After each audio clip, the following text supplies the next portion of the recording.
जय श्री हरि विष्णु। भगवान विष्णु सबका मंगल करें। जय सनातनी के इस अंक में आज हम श्रवण करेंगे फाल्गुन पूर्णिमा व्रत कथा 2025। आप सभी को फाल्गुन पूर्णिमा और होली की बहुत बहुत शुभकामना। फाल्गुन पूर्णिमा एक अत्यंत महत्वपूर्ण पर्व एवं समय होता है जो धार्मिक एवं सांस्कृतिक स्वरूप में उत्साह और उल्लास के साथ मनाया जाता है। इस वर्ष फाल्गुन पूर्णिमा का पर्व 14 मार्च 2025 के दिन मनाया जाएगा। फाल्गुन माह में आने वाली इस पूर्णिमा के दिन विशेष पूजा पाठ और अन्य धार्मिक कार्यों को करने के लिए नियम बनाए हैं जो दर्शाते हैं कि किस प्रकार प्रकृति और मनुष्य के मध्य एक अत्यंत ही घनिष्ठ संबंध है। फाल्गुन पूर्णिमा के समय को धार्मिक अनुष्ठानों कार्यों को किया जाता है। फाल्गुन पूर्णिमा 12 पूर्णिमाओं में सबसे आखिर में आने वाली पूर्णिमा है। हिंदू नव वर्ष का आखिरी माह फाल्गुन माह होता है और इसमें आने वाली पूर्णिमा भी बहुत महत्वपूर्ण होती है।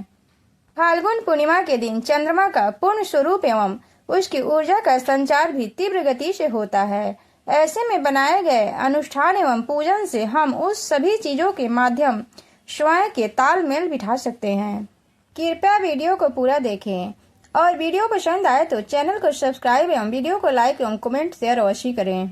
पूर्णिमा तिथि को चंद्रमा आकाश में अपनी संपूर्ण कलाओं से पूर्ण होती दिखाई देता है। हिंदू धर्म में प्रत्येक पूर्णिमा का अपना अलग अलग महत्व होता है। हर पूर्णिमा का पूजन में थोड़ी थोड़ी भिन्नता भी दिखाई दे सकती है, लेकिन इसकी महत्ता सदैव एक स्वरूप में विद्यमान होती है। इस तिथि पर पूजा, दान, पाठ, पवित्र नदियों में एवं धर्म स्थलों में पर स्नान दान का अत्यंत शुभदायक माना जाता है। यह जीवन और प्रकृति के साथ हमारे संबंधों की घनिष्ठता को भी पूर्ण देता है। पूर्णिमा तिथि के दिन गंगा या यमुना के नदी के तीर्थ स्थलों पर स्नान और दान करना मोक्षदायी एवं पुण्यदायी माना गया है।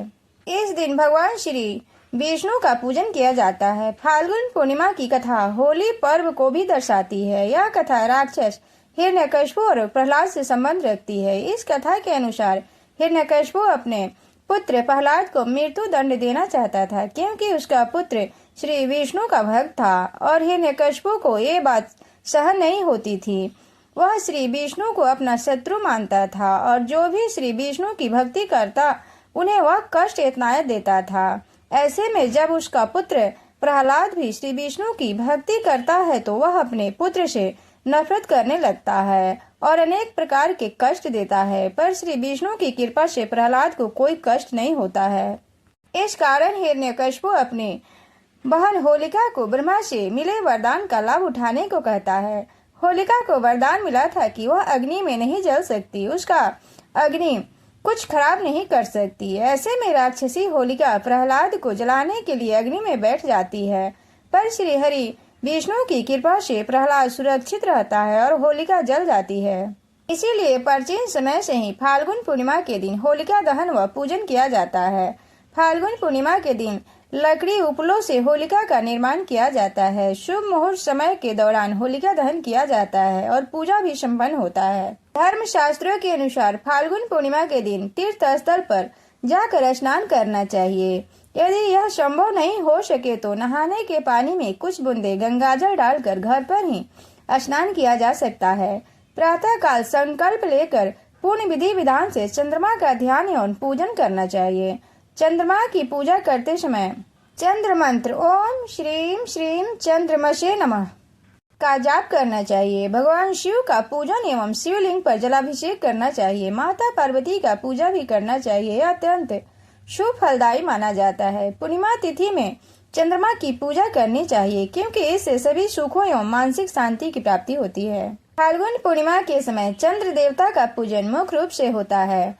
मान्यता है कि फाल्गुन माह में चंद्रमा के जन्म को भी जोड़ा गया है। चंद्रमा के देवता भगवान शिव को कहा गया है। भगवान शिव ने अपने मस्तक पर चंद्रमा को धारण किया है, जिसे हम इन उक्तियों को भी समझ सकते हैं। इसलिए चंद्रमा के पूजन में भगवान शिव के पूजन का भी विशेष रूप से महत्व बताया गया है। चंद्रमा की गोत्र अत्रि तथा दिशा वायव्य बताई गई है। चंद्रमा को सोमवार के दिन से जोड़ा जाता है, अर्थात सोमवार के दिन चंद्रमा का पूजन विशेष होता है। इसके साथ ही पूर्णिमा के दिन यदि सोमवार हो तो यह अत्यंत शुभ योग होता है। चंद्रमा जल तत्व का प्रतिनिधित्व करते हैं, इसलिए कहा गया है कि पूर्णिमा के दिन समुद्र में ज्वार भाटा अत्यंत विशाल रूप से होता है। पूर्णिमा के दिन ही मनुष्य के मन मस्तिष्क पर भी गहरा प्रभाव पड़ता है।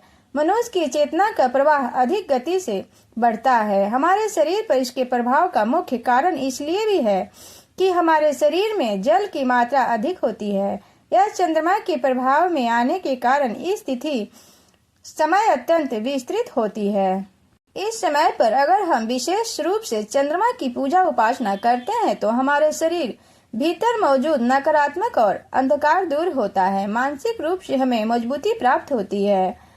धार्मिक मान्यता के अनुसार भी पूर्णिमा तिथि समय चंद्रमा देव का पूजन किया जाए तो चंद्रमा के अशुभ प्रभाव दूर होते हैं और मानसिक शक्ति को भी बल मिलता है। ज्योतिष शास्त्र में चंद्रमा शुभ और एक सौम्य ग्रह माना जाता है। स्त्री तत्व का प्रतिनिधित्व करता है। चंद्रमा में ही अमृत का वास भी माना गया है और औषधियों पर भी चंद्रमा का प्रभाव लक्षित होता है। ऐसे में चंद्रमा के महत्व को केवल वैज्ञानिक रूप से ही नहीं दर्शाया गया है अपितु यह हमारी आध्यात्मिक और चेतन और जीवन पर भी इसके स्वरूप को आसानी से समझा जा सकता है। फाल्गुन पूर्णिमा के दिन होली का त्योहार भी संपन्न होता है। रंगों से भरपूर ये त्योहार जीवन की निराशा को दूर करते हुए नव जीवन के रंगों में रंगने का संदेश देता है। बुराई पर अच्छाई की विजय का संकेत बनता है। ये त्योहार फाल्गुन पूर्णिमा के रंग को बढ़ावा देता है। मस्ती और उल्लास से भरपूर ये समय सभी के जीवन को प्रभावित करता है। पूर्णिमा के दिन पूर्णिमा व्रत की कथा का श्रवण अवश्य करें। इससे व्रत का फल कई गुना बढ़ जाता है। पूर्णिमा व्रत की महिमा बड़ी है और इसका धार्मिक महत्व भी अधिक है। हर माह की पूर्णिमा को यह व्रत किया जाता है और इस दिन चंद्रमा अपने पूर्ण आकार में होता है। इस व्रत की कथा इस प्रकार है। एक समय की बात है, एक गरीब ब्राह्मण दंपति एक छोटे से गांव में रहते थे। ब्राह्मण अत्यंत धर्मात्मा और दयालु थे, लेकिन उनकी स्थिति आर्थिक बहुत दयनीय थी। ब्राह्मण भी अत्यंत धर्मपरायण और पतिव्रता थी। वे दोनों भगवान की उपासना और पूजा अर्चना करते थे, परंतु उनकी गरीबी खत्म नहीं हो रही थी। एक दिन ब्राह्मण ने अपने गांव के पुजारी से अपनी समस्या बताई। पुजारी ने ब्राह्मण को पूर्णिमा व्रत करने का सुझाव दिया। उन्होंने बताया कि पूर्णिमा के दिन व्रत करने और भगवान विष्णु की पूजा करने से सभी कष्ट दूर हो सकते हैं और आर्थिक स्थिति में सुधार हो सकता है। ब्राह्मण और उसकी पत्नी ने पूरी श्रद्धा भाव से पूर्णिमा का व्रत का पालन किया।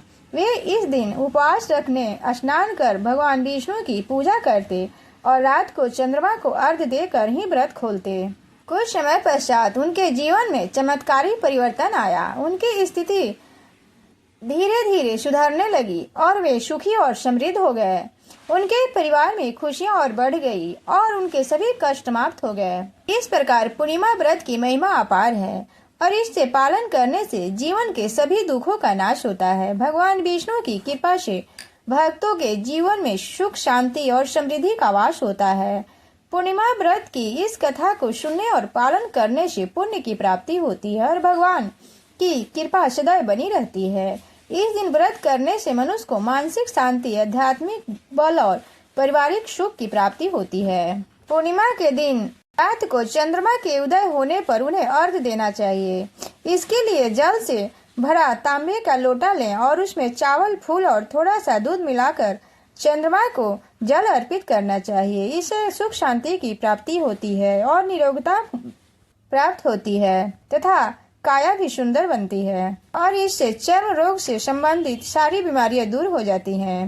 इस दिन धार्मिक सत्संग में भाग लेना चाहिए और भगवान के भजन कीर्तन का आनंद लेना चाहिए। इससे मन को शांति और सुकून मिलता है।